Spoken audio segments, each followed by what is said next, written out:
card. My name is Joseph Wegar with Bubblegum and Leather. I'm joined by my co host, Chris Jasinski of Big Red Bat Sports Cards. Today, we'll be talking about ultra modern basketball inserts. We'll be doing a light design critique, giving us a chance to dive into the layout, the typographic choices, the color selection on these cards. It'll also give you an opportunity to get to know Chris and I just a little bit better when it comes to our aesthetic preferences and the things that we like to personally collect. We'll be going through several of the new NBA hoops inserts, along with a lot of other cards that we've selected that we think are really, really well representative of great design, but maybe aren't as sought after as our downtown or our kaboom inserts that we mentioned on our first episode. So, without any further ado, let's dive in. Joe, how's it going, man? I'm happy to be doing our next episode. So, Yeah, um, yeah. So just to add on to what Joe just said, we all love '90s inserts. The Dunk and Go Nuts and all the PMGs and stuff. And so we're gonna focus on '90s inserts, like as a lot of people have talked about. But a lot of the modern stuff, like I've been opening packs recently, and we'll get into like one of the first cards that we talk about, and it's like, wow, that's a sharp looking card, or man, this like really missed the mark. And so we just everybody loves, pretty much like objectively loves, these '90s inserts cards of basketball, and so we wanted to kind of just shed a light on some of the new stuff. So we're gonna pull up some cards here, and we'll dive in and kind of, like if we were in a design studio, kind of talk about what we like, what we don't like, what's working, and what's not. So, um, that's first right, brother. one, Fire up that critique. yeah. So the first one, I actually pulled a pack of, like, I forgot who I pulled the other day in these splash cards, and so some of these we have years, like a couple of years, and we'll talk about like designs that they did in the year prior or year after, how they maybe got worse or got better. So these splash cards, I just think it's kind of cool. I'm picturing like a Warriors fan having a Clay Thompson Splash Brothers with Steph Curry card. Like it's just a kind of a unique, simple way to talk about, these players and showcase them. And it has a little fun kind of cartoon element to it with the typeface here. Joe, I'm curious on your thoughts, like on this splash here. You can see another version. I think this splash one that's up on the screen now is the most current, where they kind of have taken the typeface, wrapped it around the player, have them coming out of the water. So it's just, I thought it was just really well done. This one's they're floating in the water. Joe, do you like them? Do you not like them? Do you think they work? What are your thoughts? Oh, I love these, Chris. I think they work really well. The first thing is, as a kid who played basketball in the '90s, right, growing up, you always wanted to have a wet jumper, right? I mean, when you're out there on the court, everybody was saying splash, out Yeah. there when you're playing. So it's great. I think that it has that direct connection to actually playing basketball, which is really fun for me. We're taking some of this verbiage that you would hear on the court, and we're now applying it to basketball cards. So I like that there's a connection there that I'm familiar with anyway from playing hoops. Just pick up hoops as a kid.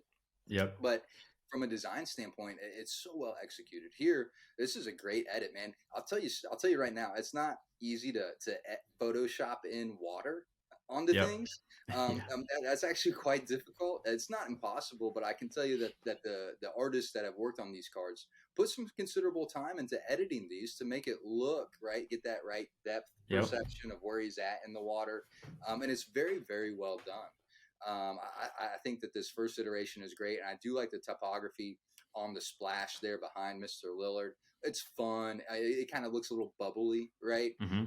And very Almost energetic. like air bubbles coming out, like if you were a fish underwater or something. Like kind of Absolutely, has like an air absolutely. bubble underwater vibe. And even the thing with like on it being on optic, it's a nicer stock. It has a nice shine to it, where it Yeah, wouldn't be as successful if it was on a more like base level, paper product, as everyone calls it. So I think the combination of it being on optic with the stock, with the design, it's just one of the things that, I'm not a Steph Curry fan. I'm from Cleveland, Ohio, and he hurt us a lot. So, but I kind of want one of the Steph Curry splash cards. I just think it's kind of cool. Um, So No, it's a great point about the stock, Chris. Yeah, I don't think these would work as well on a matte finish, right? An uncoated yep, paper, and even just a regular coated card, right? Like, let's just say that like your Topps flagship, right? Just a nice glossy card. But even that would fall a little flat. To your point about the optic, right? You get that really, really high sheen finish on these optic cards, and that of course translates into wet liquid, right? yep, Conceptually, really well. My favorite thing though about this series is on these new versions, and I cannot get enough of that explanation point at the end. The way that they've reversed that out of mm. the shape there is I didn't even notice that it's such a until you just said that. Yeah, it's such a nice design touch. Like whoever snuck that in, right, or who thought of that, I love it. It's brilliant. It works so well. You probably won't see it the first time you look at this card, hmm, and I love that. It's almost like an Easter egg hidden in plain sight. But it's a yep, really, really nice touch. As the letters get bigger, we're actually going to use some of that visual space to reverse out, a punctuation mark. Just very, very well done. And again, these have the same qualities as the earlier iteration. Really fun topography. We're spending a lot of time on working on that water, make sure it feels like it's very dynamic yep. on card. And again, just very, very well executed and successful versions of these cards that are directly linked to making a big time shot. So all Yeah, of it yeah. comes together in a really beautiful way for me. And I think too, as we get into these, like player selection on these inserts is key. Like, you're not going to put Jared Allen on the Cavs, who's playing down low on a splash insert. So it's, Dame Lillard obviously hitting threes all the time. You want players that kind of represent what that insert is. And so Absolutely. I think it's kind of a nice thing. So you had mentioned when I brought up the splash cards, you're like, oh, well, I've seen these bang cards, and I haven't seen these. I didn't even hear of them, but um, you know, it's a very similar terminology in the sport, and this is just an insert I have zero interest in ever collecting. Your thoughts on this one? Well, yeah, I mean, I can hear it in my head, right? As soon as Yeah. I look at this card, I mean, I've got the audio track, going off, between my ears. I can hear it, and Yep. it's great. And that's another immediate connection, right? In the same way where I see that splash card, I can visualize myself, yelling splash out there on the court. But where this just becomes a little bit less interesting for me is, in that traditional photography, right? Hmm. Great shot of Luca. I'm sure he made this. But at the same time, I mean, there's a lot of white noise here. It's not really even as focused on Luca as it could be. I Yep. believe that a majority of these cards, and maybe all of them, are horizontal. So that is a little bit unique, and does Yep. kind of give us a little bit of almost a panorama. I use that term pretty loosely in this instance. But I mean, the emphasis of the card is up in the top left, right, where we see that Yep. bang. And again, anytime you just put that word on a basketball card, I'm gonna hear the audio clip in my head. So it's a little, I think, underwhelming in how Yeah. they went about it, and that could Well. have felt a little bit more dynamic, or Yeah. it could at least been. I mean, this is something that we see, right, as designers. You just type that one out. You know what I mean? Like they're all the they're all it's just the same weight. Yeah. They're all kind of it's there on an angle. It's got a nice little drop shadow. Yeah. But to me, if I'm looking to collect a card that really embodies, let's call it the big shot, right? Splash speaks to me not only in a visual way but in a conceptual way. That the mosaic bang inserts just don't.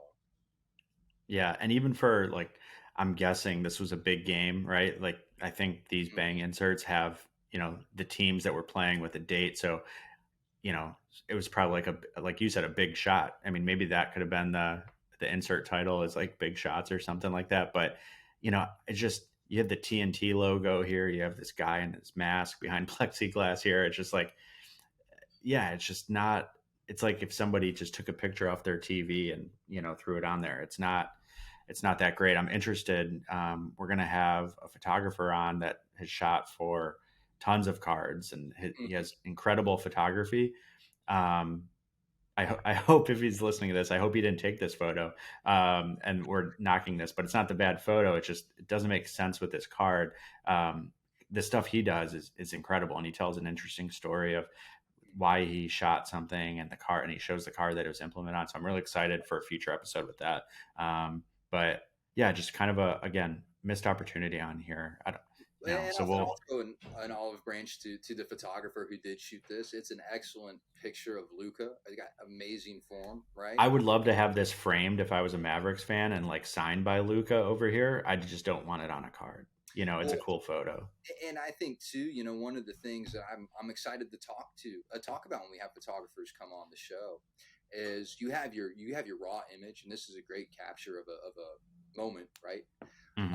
But when it goes to the card, one of the first things that I would do here is crop out the floating elbow underneath the A and bang in that top left corner, right in between the bang and the Oh, TNT logo, yeah, right? yeah, yeah, That stuff that's like if I'm designing an advertisement, right? And this is different. Like I said, we may get some photographers in here, Chris, and they may say, "Look, I send my picture to Tops, and that's it." You know what I mean? yeah. Like, And then they take it from there. Yeah, yeah, yeah, yeah, and so it'll be a great experience for us to learn more about this and to talk to more photographers and to understand the creative process better. But I can yep, tell you that if I was designing an ad and I had any element like that was just kind of floating there, it's not providing anything. It's just extra visual noise. yep, Just make that black, right? I mean, just yeah, kind of yeah, crop that out, and the image immediately becomes a lot cleaner. And we can see that yep, there's a lot of visual noise in this image, right? Even the topography on the court kind of creeping in. We've got the towels over there against the Nets logo. There's just a lot going on here, yeah. right? And So that's it's not about the big shot. And yeah, so, yeah. again, an interesting card. I think it's successful in conveying that this was a big moment. But as far as my PC goes, I'm far more interested in going after the splash cards. Yeah, yeah. It's interesting. Just a quick note because I don't want to, beat a dead horse on this. But so for everybody listening, I work in architecture and we do photo shoots of projects of, and when we're at an office and people have stuff on their desk, we clean it up. And so, Yeah, we yeah, yeah, yeah. photo when we are done with the shoot. If there was a trash can outside of the building, we Photoshop that out, and so like. Even the guy standing behind Doc Rivers, you just have this like floating torso, Right. and so it's I mean, not floating, but he's just like a torso behind Doc Rivers. And so it's just like some of that could have been cleaned up and could have made this a lot cooler, maybe more collectible. But, it is what it is. So we'll move on to the next one. So, crunch time. So I know some people, I've heard a few people talk about these cards. This is the most recent crunch time. And as I was looking into this insert for this episode, I came across the year prior, which we'll show here in a moment. But being in design and marketing, and Joe's also in design, as we kind of introduced ourselves on the first episode, I just don't understand this card of like a mock-up, a 3D mock-up of a fake cereal box printed directly on a card. And I think it's a huge missed opportunity. And it says here, like on the side, collect all three. And I'm curious if there are. I don't think there are three. I'm looking at here. I don't think there are three different versions. That looks to be the same Yeah, version, it's the and same it just color. says collect all three. I just noticed that, and so it just is like again one of those things like they could have done this on a nice stock with that cereal typeface crunch time like almost embossed with like a sheen to it. The milk could have been like a different like I don't want to say a foil, but like I'm sure there's some kind of stock, Joe. You probably would know more than I do, but like they could have made this just really interesting. Um, and I think things a photo of an object on another object has just always been a really weird design. It's not even a trend, but just like a design thing that some people do sometimes. And I don't get it. I would have rather them just cut off the side and the top and have the flat image of crunch time. Um, I and agree you'll with that. see here in the year prior, I came across this, and it's just like it's awesome. It makes me like I went and I'm gonna go buy some of these just because I think it's kind of cool. I don't think they're even that much, but this looks this is like a nod to those 90s inserts that we were talking about earlier of like the Dunk and Go Nuts or some of those like random obscure 90s inserts that everybody loves. I think this is much closer. It's a legit like card of what a box of cereal could be with like your little maze on the back, or cereal boxes have giveaways and stuff. We obviously have the nutrition facts here. Again, I haven't seen one of these in person, but I'm intrigued to go buy some because I think they're kind of cool. And maybe, I don't really care about the value of some of these cards, but could be down the road one of those cards that people look back on and be like, oh man, that was a cool insert. Yeah, I think you hit the nail on the head here. But this is the older version, you say, correct? This was 2019, and then this is 2020. So okay. I believe. Yeah. So this box here, if we start with the more recent one, a few things. I think that this is a trend that we're starting to see more of in the card community. If you'll remember the Topps Series 1 debacle, right? And where Topps is printing in their flagship pictures of old cards, right? And pictures of old relic cards. Yeah. So you can get a brand new card, and it looks like I might have hit a Mickey Mantle relic, and it's it's just a print of that card. That happened to me. I was so pumped. I thought I was like, I screamed out loud. I thought I got a Cal Ripken auto, and it was a print of a Cal Ripken auto. I was like, what is this? Like, why is this a thing? I think people either started to pull those cards and realize what they were, or word kind of got around, right, as people started talking about it. It's a cool idea. It's always cool to have some of these throwback cards. But it feels almost like a bit of a bait and switch. I think we're probably going to see more of this in the near future rather than less. But it's a shame because I don't find this version as successful as the year prior. I have one big issue with this, but I want to answer your question when you were breaking this down. About a varnish option or a stock option for the milk, right? Yeah. But what I would look for there is what we call a spot varnish. And that's anytime you see a piece of paper, a piece of packaging, and maybe just the logo is a little bit more shiny than the rest of the paper. And that means we're putting the varnish on that, but it's a spot varnish, meaning it's not a full bleed varnish, a full flow varnish. It's going to hit a certain spot. And what it does is that elevates different elements on the page. And so for the milk, it's liquid. It's got a very dynamic shape as it wraps around Steph Curry there. I think that'd be an excellent opportunity to do something like a spot varnish, make that element kind of stand out a little bit without actually becoming the dominant element in the layout. So a missed opportunity there for sure. My biggest problem with this card, though, really stems from the proportions in the background. Am I looking at the biggest cereal bowl ever made, or a bunch of very small basketballs? Yeah, that's true too. What is it? The more we dive into this card, the more we observe that it's like just so wrong. Like to collect all three of the same card, like just you could have flipped them, right? Like you could have just flipped them and made a different one. At least you wouldn't be lying. There's not three, but the cereal bowl thing, just fill it with like Kix or like Cocoa Puff size cereal that looks like basketballs, and it could have been a win. Like everybody would have known it was cereal, I don't know. This is the Luka one, and I'll show you why I think this stands out so much. Here it works, right? We still have that big element, because when you look at a cereal box, you're going to have that big macro product shot, right, of the Lucky Charms or of the Cocoa Crisps. And here it works, though, because the basketball is the same size as the rim that it's supposed to go into. It's still proportional, right? We get the sense of scale between large and small, but the proportionality still stays consistent. And I am, if we did have the designer of that, of the new Crunch Time come on, I'd be fascinated to find out what their perspective is on that. Are we looking at a very big bowl, or are we just looking at a bunch of very small basketballs? Either way really makes sense. I love the solution here. I love this too. Like for a healthy helping of buckets, like all cereal boxes kind of have a tagline like magically delicious, and I can't think of another cereal one other than that. But every They're great. yeah, like every cereal has like a thing, and so they've removed that on this. Hmm. um and yeah, it just, I want to go get some of these this year's crunch times just to add to the PC. So it's kind of cool. So um on to the next one. Yes. Slam magazine.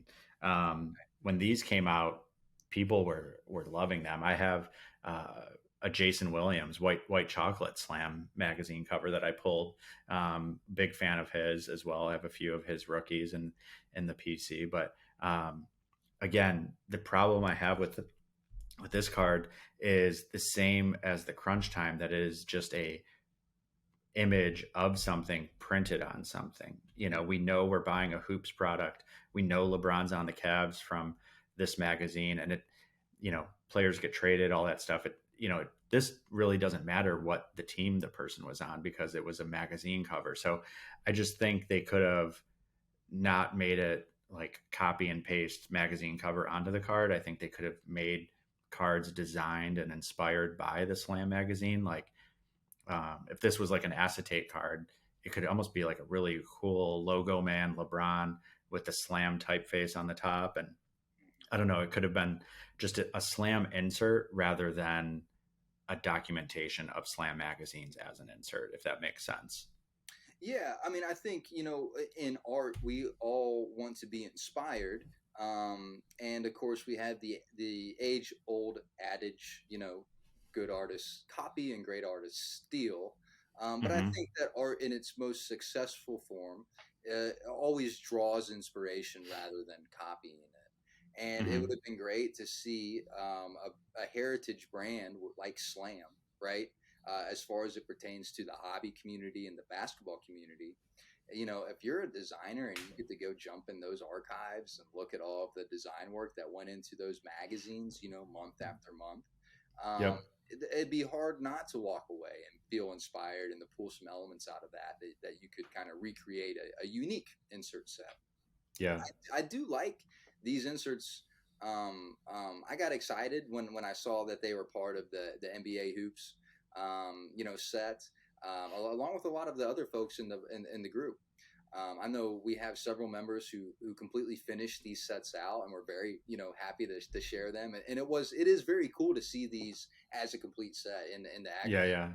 Like Um, all on a wall or something yeah, together. yeah, but it also speaks to your point, and that it's more of a time capsule than say an inspiration or an inspired take or a new approach. Yeah. Yeah. I No, think. I can appreciate that, because I mean I have like at my parents' house probably like a box of Slam magazines, right? Like it was just a cool magazine. It takes you back to a certain time, and so I really appreciate these. I just like wanted something more out of it, because I think Slam magazine has such a iconic place in the hobby and in the sport, and Mhm. so Well, I felt like we talked about this a little bit in the lead up to going live, and I thought you had some interesting thoughts about some of the specific elements on these cards. If you want to read Yeah, those yeah. for So those. like for the LeBron, one, I just would love a simple card if we got rid of this red border, got rid of NBA hoops, got rid of Cavaliers, and then, get rid of the barcode, would even say get rid of the Charles Barkley article, and just keep it as like the Slam title, the typeface for the title, and Bron is the one, and it becomes this like, I could see that if that was its own card, could be one of the most sought after LeBron cards, because it would be like LeBron is the new logo of the NBA. And so Right. I just think it could have been, again, taking Slam and creating this awesome insert as an iconic brand and magazine in the sport, and could have made it its own insert rather than just like, here's what used to be out in the magazine, if that makes sense. Absolutely. I mean, one thing that Slam does so well, I mean, they have iconic covers. I mean, there's no Yeah. doubt about it, right? Yep. I actually I agree with you, but I lean the other way. And Yeah. that I agree that I think these cards could have been pushed further and we could have done more. I actually I'm neutral on the NBA hoops and the team name at the top and the border. I can live with it. I could live without it. Doesn't bother me much either way. Yeah. But what I really think would have been interesting, what I want to do with this card is I want to, if you're going to put a barcode on this card, I want to be able to go into Target and find a price scanner and scan that UPC code. And I want it to come up as Slam Magazine number 106. Yeah, Right? yeah. Like That would, if you're going to include it, it should be functional, right? yep. And I think that'd be such a cool little detail. I mean, all of these UPC codes are already in the system. They've already Yep. made them for the magazines. And while that might be a stretch to be, to actually walk into Target and scan it and have the price pop up, I just, I want to be able to scan it. I want to be able to use these elements if they're going to be included, and if they're intended to be an authentic recreation of that original. Yeah, like make everything have a purpose of why you're designing something. Right. And I feel like, obviously when these came out, NFTs weren't, as big as they are now. But, QR codes, everybody jokes like they've had such a huge comeback because of, current times and stuff. And it's like, if you're going to put a barcode on a card as like a thing, maybe that you scan that and it takes you to like a behind the scenes video on, Hoops's YouTube page or Slam Magazine. It's like, I'm sure they have videos of like photo shoots and stuff of these cards. So that could have been cool to like scan that. And then it takes you to this like cool destination that you can only get to by scanning it. You know what I mean? Scan Would be the kind of fun. barcode. Immediately takes you to Art of the Card podcast episode 2. Yeah, where we talk about this.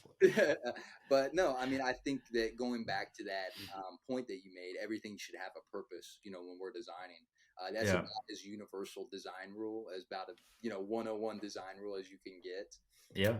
And that flows into the your other comment that you made about the secondary editorial titles, right? Hmm. This is a LeBron James card. I don't need to see that Charles Barkley has given his gnarliest interview yet. Yeah. I also Yeah. think it would have been a really cool way to delineate different levels of these inserts, right? Different parallels, where traditionally we see that done through the use of color or foil. This would have been an opportunity to actually go back and say, maybe instead of the greatest dunk ever on 10 of these, let's just say LeBron's the GOAT, right? Yeah. And like lean into that subject matter a little bit. Maybe you go in for a 1 of 1. And instead of the greatest dunk ever, it says new NBA logo, right? Yep. And leaning into that card and different iterations of that card again, because the secondary headlines are so secondary. Why not have some fun there, right? And Yeah. make them more relevant and kind of tie them in. I don't think I like that the base card or the base insert would be authentic or accurate to the actual publication. But I think if you think about this as possible parallels, that'd be a really fun way to delineate it. That's different from the way that Panini and Topps and Upper Deck have traditionally set up their parallels. Yep. So I'm going to geek out and apologize to our listeners on our second episode, but this would be really cool, Joe. If maybe it would be bad, but this is like if you and I were in a creative studio together, sitting next to each other, we could talk about ideas for this. But if I love acetate cards, I think they're cool. And if each layer of this magazine was a different acetate and you had to like collect all of them and stack them together to see like the full magazine cover. So like LeBron and the Slam and Bron is the one colors is just one thing with clear acetate. And then the red and the blue is another thing. And then the text titles, the secondary article titles could be like a third one. So every magazine is broken down into 3 acetate cards that like stack together. I know in the 90s, there was some that like slid in. I forgot which ones they were. I just saw somebody, I watch a bunch of different card channels, and he was like concerned with how PSA would try to grade it, or even if it was possible to grade it, because the card actually is 2 cards and it's like a Scottie Pippen one gets inserted into a Jordan card. Interesting. So this is like, I feel like this could have been cool to like have different layers or something like that. Maybe it would work, maybe it wouldn't, but that's like something you'd have to work out and test. But here's just another example of another iconic Slam magazine, iconic player. I have, Allen Iverson's The Question shoes. I have like 2 pairs of them. They're one of my favorite shoes of all time. So again, I just want to see more we talk about like Bill Walton and Glenn Rice over here, and even Glenn Glenn Rice's Rice's wife. wife. Um, it's just like I could have done without that, and same points. Just wanted to show everybody another option here instead of just the LeBron, because that was a much more minimal shoot that they did. So great, No, great set. Brings me back to the '90s, reading these when I was in like grade school, but I just wanted more of something so iconic. well, and again, great imagery, but I love the acetate layers because, again, going back to the design process that you and I are familiar with, we both use Adobe products, and that back end is set up. The verbiage there is working in layers, right? Hmm. And so that would be very native to how this actual magazine cover would have been designed or Yep. created originally, right? And where you have your masthead, you have your subject, and then you have your headlines. And so Yep. there's a really nice way for that to come together as a 3 card set. Might be a bit ambitious for Yeah. today's card manufacturers, Oh but I yeah. think that would be a really fun hunt, right? And Yep. and certainly, what a joy it would be to have those 3 separate cards, and then to pull them all together. You can imagine presenting those to your friends or showing them off. Yeah. Maybe Really, we'll have to pitch this idea to one of the artists that we're going to have on and yeah, see if we could come out with our own Slam magazine acetate cards. We'll see what we can do. So. you heard it here first. Heard it here first. um, so these next ones, the Net Marvels, I grabbed two Zion examples from different years just to show. And Joe, let me know if you want me to toggle back and forth to one of them or not. But the reason I kind of thought these stood out was I know when they came out, people were kind of really into them. Um, and I'm kind of just in the middle on them. I really like the cartoon element, this comic vibe, almost like the Metal Universe cards designed by Arena Design are some of my favorite. I got to meet Gene at the National this past year, and then the next table over found the Kobe one and had to snag that. And so I think some of this could be, again, go more into it. Like, also shout out to Terry Smith. He when he created the Provisions, he wanted them to be like superheroes, kind of. Mhm. And so it would be awesome to see this comic book cover of Zion as a superhero. All of these superstars in the NBA kind of have their own identity of how they play, you know, how they dress off the court, how they carry themselves. And so it would be cool for them to tap into that.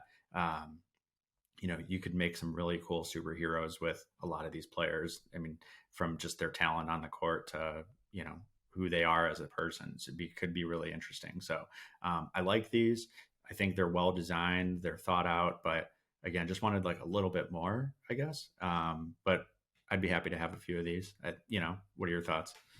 I agree with you here, actually, in that I really like the process here. I think everything's really well done. All the topography is very interesting. They're nice, colorful cards. And I think, again, here, we're seeing things that do have a purpose.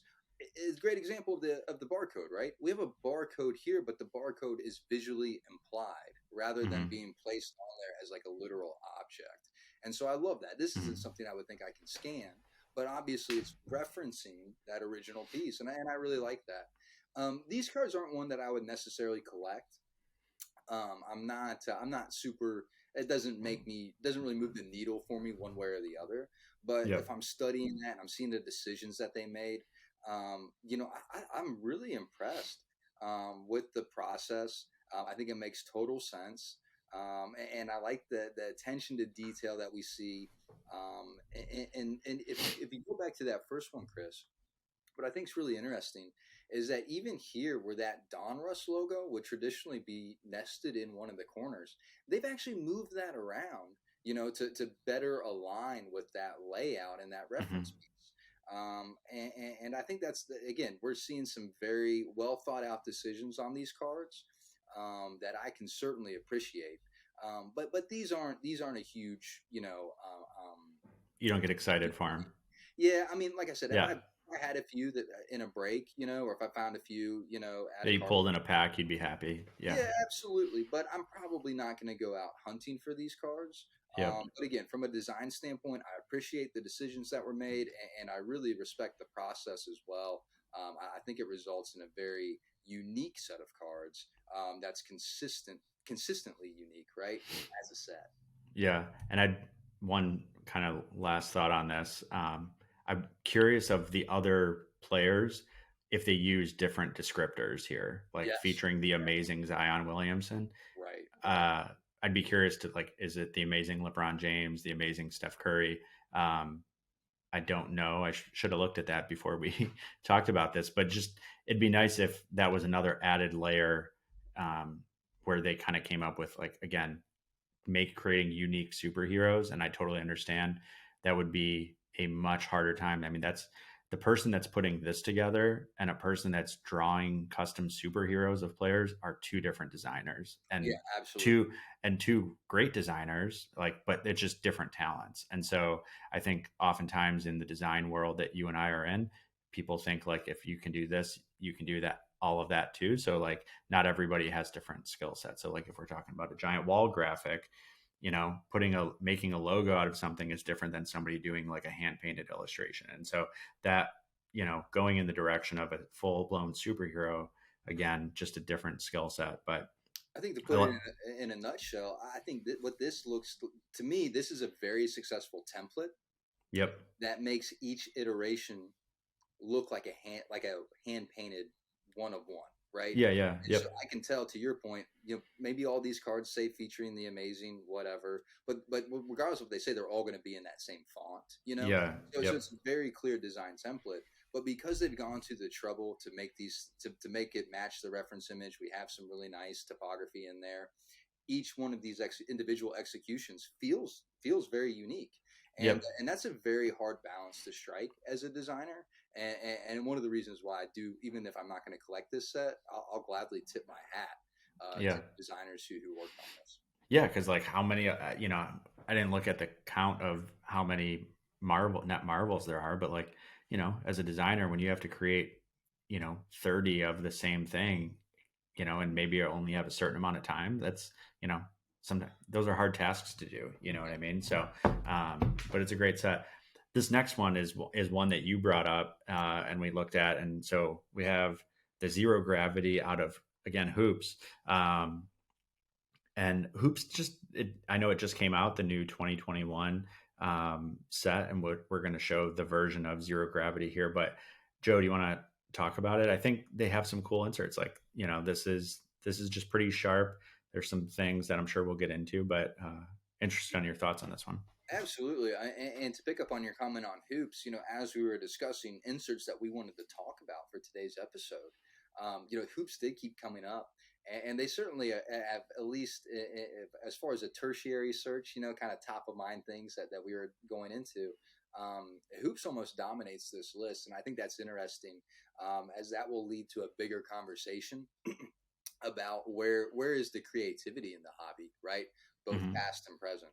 With the zero gravity cards, I love the negative space on these cards, where Mm-hmm. we have the clouds, kind of up towards the top. But the rest of it is just that really nice gradient wash. It isolates the subject so nicely. Giannis here in this example, that just conceptually it definitely speaks, kind of air, or in this instance, zero gravity. Not a huge fan of the headline here. Not a huge fan of like removing the negative spaces and adding this super fluorescent drop shadow to it. I think that some of that's a little bit unnecessary. Yep. This is a layout I think that could have benefited from some addition by subtraction. Yeah. Going Yeah. back to I was just thinking that. some of your earlier comments about removing some things on some other cards we've seen. But I like this newest year a lot better. Some really great colors. I mean, across all of these individual cards, the colors are just great. It's a very, very colorful insert set.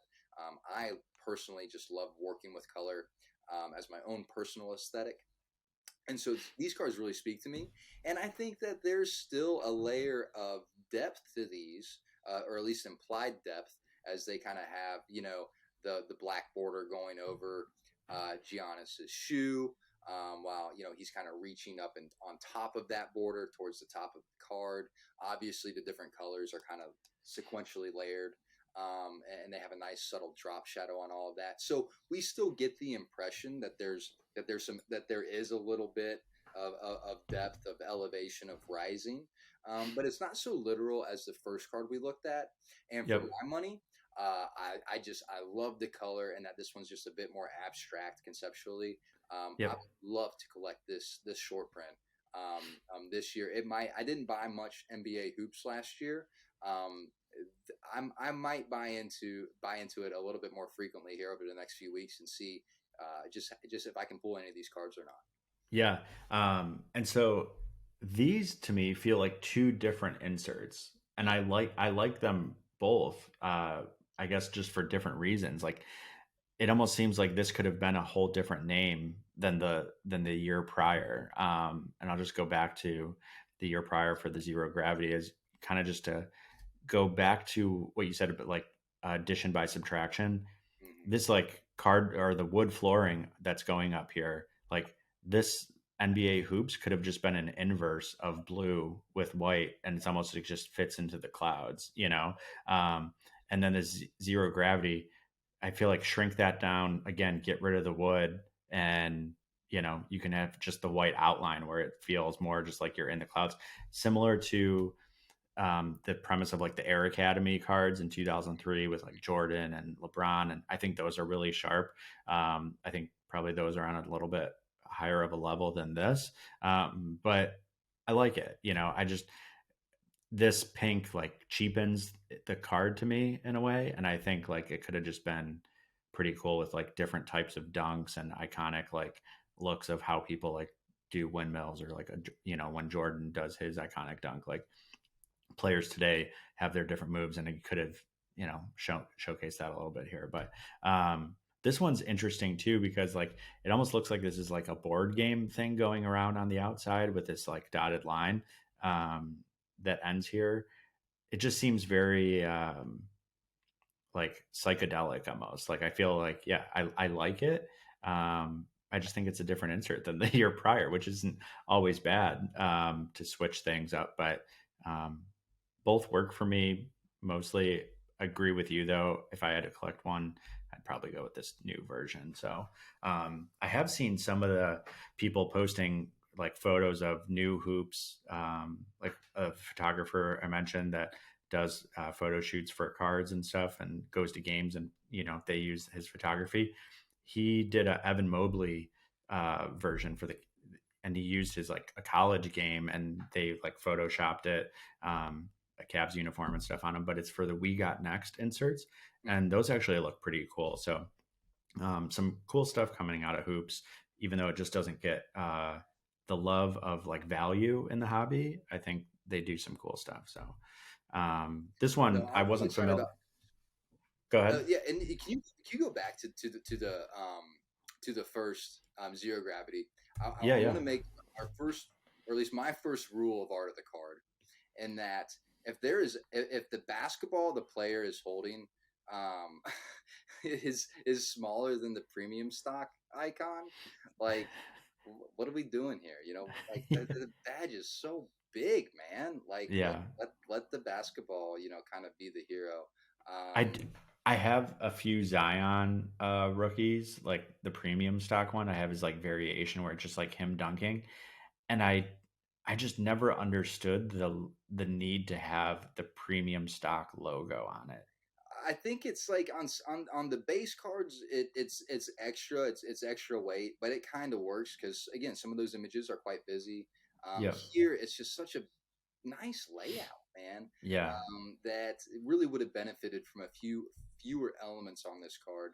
Yep. Conversely, the new version is even busier than this one, right?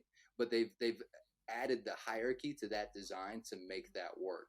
So when you're looking at the little dotted lines and the rocket and everything, those are all very supporting elements. They're not competing for your attention the way Yep. that premium stock icon distracts you from the action on the card. Yeah. I mean, it's larger than the Milwaukee Bucks logo too. Yes, yes, yes. No, Yeah. it's the dominant element on this layout, and that just doesn't make any sense. Especially as an insert, that could have easily been an emboss or a deboss. That could have been a spot varnish, right? So you see it Yep. when it hits the light. To put that in black and white, man, I'm sure there was a reason for it. But I think it falls a little short on this Yeah. specific card. Well, it's just like, you're not going to, we don't want to tell people how to use their logo or what to develop as like secondary tools, but like you could just call this NBA Hoops Premium and do like a premium like type underneath NBA Hoops. And Mhm. you would then know that it was the premium card, right? It wasn't the paper version of NBA Hoops. And like it's just weird It's to me that it's calling out the stock of the paper on a sports card. Like you don't see that um on any other card in the hobby. It's been a weird thing since I came back into the hobby that I've noticed it. But just well, no. I I don't know. mean, look at the way that Topps handles their Chrome updates, right? There's not Yeah, it just says like Topps Chrome. It's a nice clean right logo. now, and you insert Chrome underneath, Yep. and so I agree with you there. This specific insert could have been handled better, even if it had to adhere to a much larger kind of brand standards for this year's release, where it's like Hmm. we need to include this premium stock somewhere. We're not going to nest it up with the product logo like the industry standard has done. Yep. When you get into an insert set, gives you the opportunity to break the mold, and a little bit. Yeah, I just think I'm surprised there wasn't a more elegant solution Yeah. for these cards. I'm just gonna throw it out here. This could have been a cool acetate card This, with like with a gradient going up to the sky. I love acetate cards. I've I'll got a say it feeling again. I'm gonna hear that a lot on this podcast. Yeah, yeah, yeah. Everything could be an acetate card. Yes, yes, I and have, I have a Joe Burrow Don Russ acetate card. I love it. It's awesome. well, that's a perfect segue into this card, right? And one that you actually thought was acetate at first. Yeah, yeah. I was like, is this like a die cut thing that's like layered? And I'm not familiar with this card when you brought it up for this episode. So I'll let you kind of describe what you seem to really like this one. So Oh, big fan, big I fan. think it looks cool. I think like it's my first time seeing this card, so I really like it. But my critique is just very high level, and it's positive. Yeah, I think it's cool. I think the photography that's chosen is cool. I like the metallic, kind of finish over it. It separates it from the black that's almost like underlaid on it. So it's well done. Maybe I'll look into getting some of these, but I'll let you talk about this one because this was a pick from you. So absolutely. So we're looking at some 2019, 2020 Panini Status upper echelon inserts. And I'm a big fan of Status. Actually, I think that those, just the base set of the Status cards, probably is the closest in my mind to referencing the iconic Skybox collections from 1989, 1990, and 1991. But these inserts are very unique, and it kind of goes back to my comment about the zero gravity from this year, where it's just very colorful. This one's pretty simple. I actually just really like the colors. Again, it's a very nice mix of colors. This one's more of a gradiated. It's almost an implied foil, but I hmm like that. I like that it's actually like printed as opposed to being a foil finish. I love how shiny all of the new stuff is. I get a real big kick out of it. It ties back into the work that I do in my 9 to 5, which includes print production. So really appreciate these foils and the shininess. But this, oftentimes I feel like some of those cards lean on the foil to add color to the composition. And hmm here we actually have a very, very well chosen color palette, and then we have the foil on top. That's not a solid. It's actually kind of striped there, so you get that texture from the background that come through very clearly. So it's kind of a different approach to using foil and using foil as a way to add color to the cards than what we've seen in a lot of other sets. Prism comes to mind with their endless number of green, hollow, circle, disco prism parallels, to where they really end up leaning on these varnishes and these foil finishes. Yep. And this was just a very, very dynamically designed card with an excellent color palette, and the foil was used to accentuate that rather than to cover it up or to carry the load all on its own. So Yeah. I'm excited to look into more of these cards. I'm excited to collect more Status just in general. My primary collection is 90s basketball, but I'm getting more and more into the modern stuff, and Status is pretty high on my list. Um, we have a couple more here. So this one was another one I wasn't familiar with, and you brought it up. Yeah. So this And this is going to be one that I kind of I'm just not a huge fan of, and I will try to be delicate in my critique. I've always appreciated that in my design career, even if I've designed something that someone doesn't like yep, or doesn't prefer. We do want to speak. Somebody had to sit there and put their time and effort into this. yeah, that's a huge thing. I mean, in architecture, when we took it like look at projects and stuff, I'm not a fan of like over the years colleagues like critiquing someone else's building or something that they take time into to design because you don't know what budgets were, you don't know what the restraints sometimes were. So it's not to be negative, but for this card, again, I mentioned it for something like what is this for? Yes, Why was this a I just don't understand the concept of this card, right. Well, we started out with that with the splash, right, and that has a very visual connection with me and how I played the game. I never quite fancied myself as a crusader, going through the Middle a East, knight or something. when I was out on the court. Um, and hey, my homeschool basketball team was named the Saints, right? So I mean, I should be theoretically aligned with this, but it just to me it doesn't work. It feels very superficial. We've Hmm. got the fleur de lis. We've got the fighting griffins there, the dragons with the swords in the background. But the thing that really strikes me about these cards, and we've seen several examples to the contrary already, but I haven't seen these cards change much over the years, and that goes across sport as well. We know that we have these crusade cards in other sports, and they're always just feel like a very similar template. For whatever reason, this kind of seems like a staple of what Panini does put out year after year in that Hmm. Chronicles product. I believe, and I should research this, but I believe that this is originally a score concept Mm. or a pinnacle concept. Let me correct myself. I believe that's either a pinnacle product that I've pulled crusade cards from baseball that again look very similar to this layout, very medieval referencing, and the connection is a bit missed for me, and the concept itself again feels very top level. Um, Yep. it, I'm kind of I'm sure there's a reason they continue to include this insert as a part of the mix. But it's hard for me to get excited about these cards, even if it's a Giannis or a really good player. Yep. Um, to your point, I don't know who these are for. Certainly not for me though. Yeah. I mean, I've been to a good amount of card shows and went to one today, and um, I don't know if I've ever seen anybody like searching for this type of card or like having I it in think their collection like in you and Andrew's group. Like I don't think I've ever seen anybody say like, oh man, check out this new crusade insert that I got. um, yeah. so again, it comes back to intent and like why are you designing something the way it is. And so if you wanted to like make a crusade card with a nod to medieval times with these like griffins with swords here, like give it like a chain. Give me one fleur de lis, put it right in the center at the top of the crusade, and then I don't need one in every corner. You know what I mean? And it's Yeah, like yeah. it's just like too much of something people don't want. And I don't want to be mean about it, but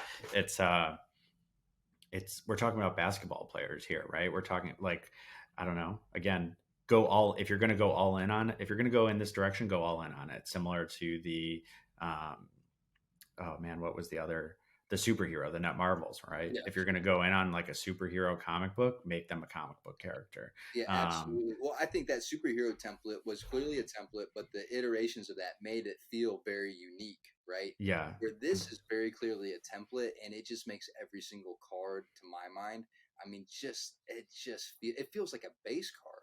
I mean, yeah, it's very like crafty in a way, but like not. Uh, it's like, oh, I bought this, fleur de lis stamp at Hobby Lobby, and I'm doing this for my home. I'm putting this like just like It's just very random to me, but let's be honest. um, Out of all the cards we saw tonight, I well, couldn't. we have one more to go over. Well, So I couldn't recreate any of the cards that we've seen so far. in Microsoft Word. But I could recreate this one. You know what I mean? Like, I could get a little bit of clip art together. And again, that's not to beat down on anybody. I'm sure that whoever designed this card was asked to design it in this way, right? Yeah. And whatever decision, for whatever reason that decision was made, right? Certainly not privy to. But I can say that, yeah, I mean, it's just like the elements on the card feel very flat.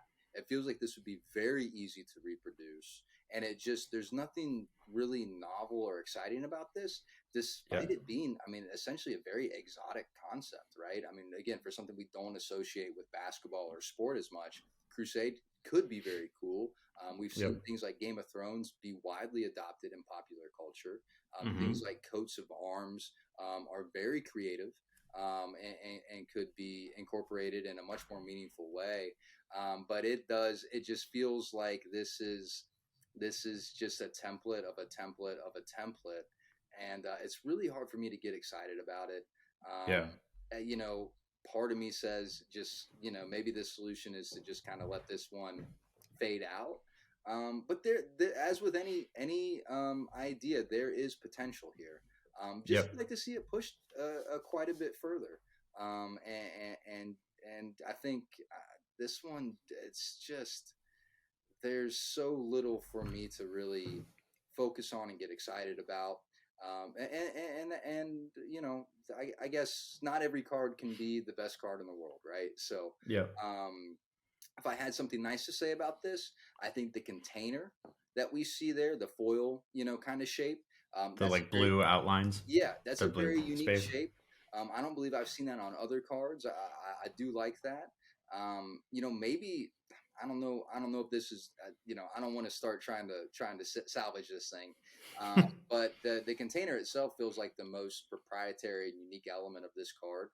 And maybe omitting those dragons in the background, maybe that would be enough, to at least make this feel a bit more intentional. If I was like a, studio design director for this, I would say move one fleur-de-lis to the top, as I mentioned, get rid of the griffins and make like a seal for every sports team. So Milwaukee's coat of arms would be different than Chicago's, and Chicago's would be different than Los Angeles, and so forth. So, and then the colors of that blue space, like this should be green, or it should be like tan, to complement Milwaukee. Yes. And so making it like a true insert rather than just one of however many are there, you know what I mean? Could be cool. Like if every NBA team had a cool like coat of arms, that then I would probably want this card. I would, if that was unique, that'd be kind of cool, but that's enough about the Crusade card. So we'll go into, I didn't realize I grabbed like Giannis examples for so much, but we are talking ultra modern, so he's going to be in a lot of these inserts, for sure. And so we have like Jokic here, but we'll keep the Giannis one up because it's larger and easier for you all to see. So this was one that when we were talking about this episode of talking about modern inserts, I've pulled a ton of these. I don't think they're that rare. They're not really valuable. And again, it goes back to the Crunch Time box and the magazine. The reason I just don't like these, and to me it's a missed opportunity, is you're putting a picture of a license plate on a card when you could have just made the card a license plate. And so it also, the point of the vanity plate is his name, on the card. So like they could have maybe made them more license plate like obviously you can't put his last name on a license plate, and so like everybody could have, like Jokic could have been like Joker, like Jokr or something. Like it could have been like an actual plate.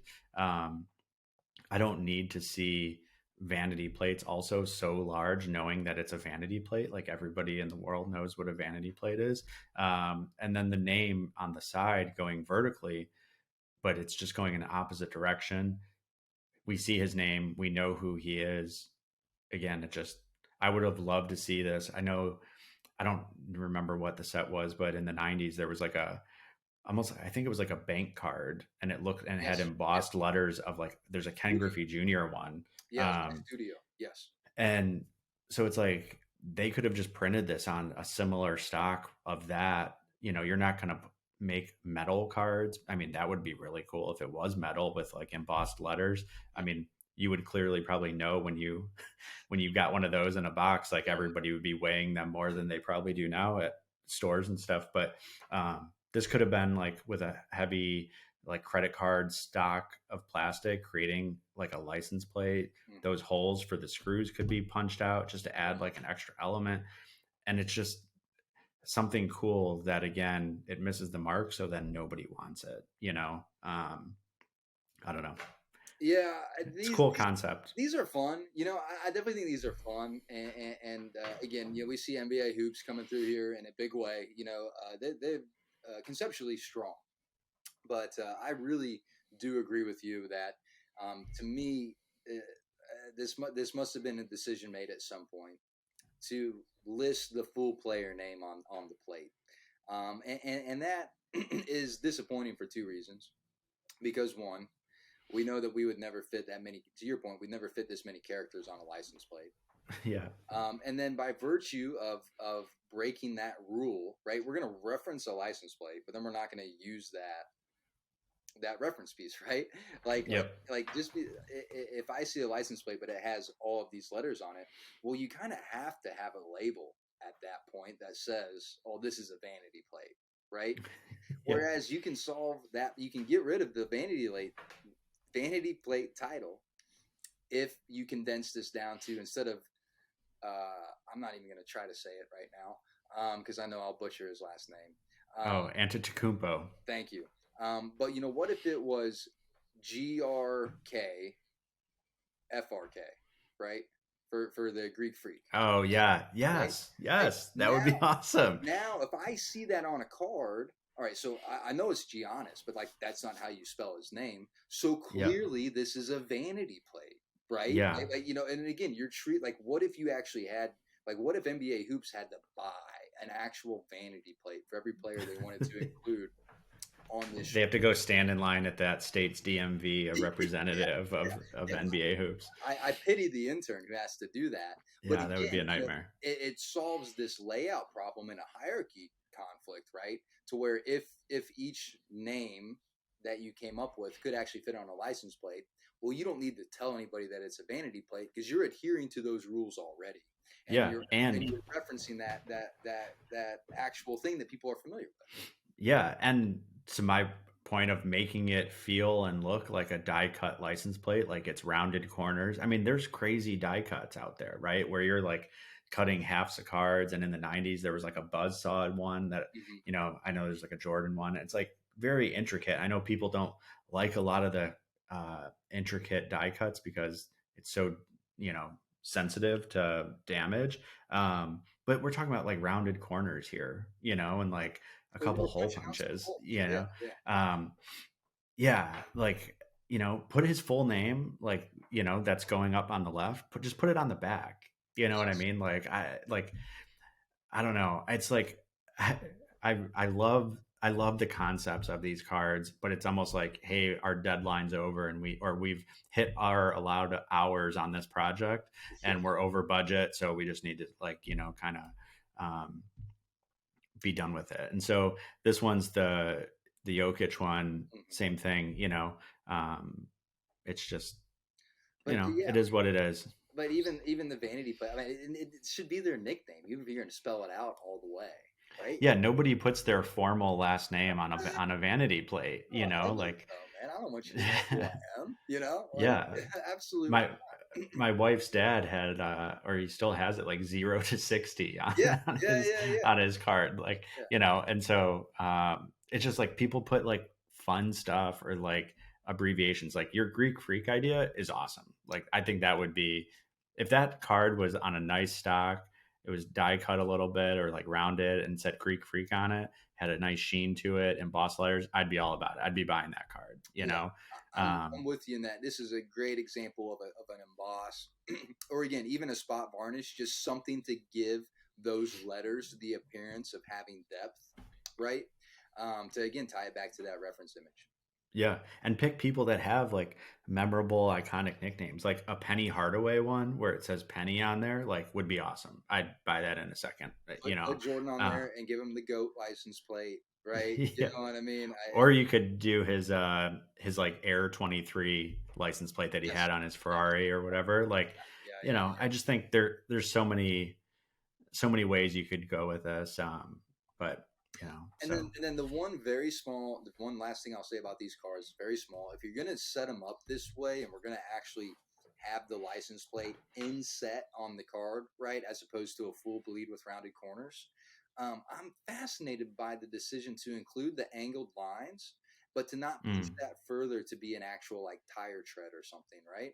I mean, it almost yeah. feels like it should be a tire track the way that they kind of have it aligned. I don't know what the purpose of those lines are other than that, Yeah. than just as a with kind of with background element. with with this design being the way it is, I think yeah, tire treads make sense. I would absolutely hate that Yeah, that yeah, though. yeah. It's like too cartoonish. Oh, But I totally get like in this iteration, yeah. like you know, or just make it like a straight line going down the middle or something. I don't know, but Yeah, um, I'm a bigger fan of losing that border completely.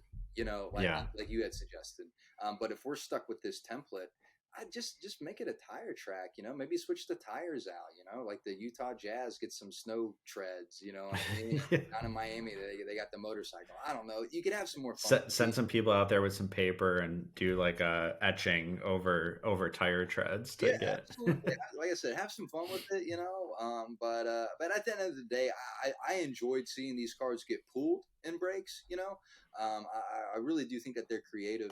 I hope that this is an insert that NBA Hoops keeps up with. You know, right? And maybe Yeah, in a year or two, we'll be looking back and saying, "Hey, that first iteration was a good first attempt." But boy, by year three, did they really figure it out? You know, and have a yeah, really yeah. really strong short print collection. I imagine with the popularity of these, again, they're not worth much, but I would expect to see them come back. Yeah. Maybe, and if not in this immediate next year, then maybe in sequential releases. But it seems like there's more there if they want to go back to the well on these Yeah, license plate kind of concept. for sure. Well, I just realized this has been over an hour on modern inserts, and we had said we're going to go about a half hour on this stuff. But when you get two designers, kind of an opportunity to not just critique, but like talk about potential ideas of what could be and what's possible. You know, here we are an hour later. So for anybody that's a designer or interested in design, hope you were able to enjoy that. And if you have ideas of how cards could be improved or an insert that you think is awesome, an insert that you think kind of misses the mark with, you know, something that could be improved, please, you know, drop it in the comments. Um, and maybe we'll be doing some like giveaways for people. You know, we'll do some giveaways with people that comment. We'll send you some vanity plate cards or zero gravity or something. So, um, thank you everybody for listening. Please, you know, like and comment and share the video. We're just getting started. We hope to, you know, put out more in-depth content like this. If you have topic ideas of cards that you love, you know, send us a message on Instagram, um, send a comment on, you know, post a comment on YouTube. We're all ears. We're just happy to kind of talk about the design of cards in this hobby that we all love. They don't need to be the most valuable. They could be worth $1 or $100,000. So at the end of the day, it's all about what goes into this and the designers that create these cards. So it's pretty cool. And Joe, thank you for joining me. It's been fun. Absolutely, Chris. Yeah, please do let us know what cards you guys like. As they say, art is subjective, but on Art of the Card, we cover it all. Let us know what you like. We'll dive into it. Chris, thanks for putting up with me for the past hour, man. I really appreciate it. Yeah, it's been a fun one. This was awesome. So we'll have to keep it under an hour, or maybe we'll go 2 hours on '90s inserts. Then there's a lot to talk about Let's there. break So this into a two-parter. You know what I mean? yeah, there we go. We're in good So shape. yeah, all right. Thanks everybody. We'll see you next time. Cheers, y'all.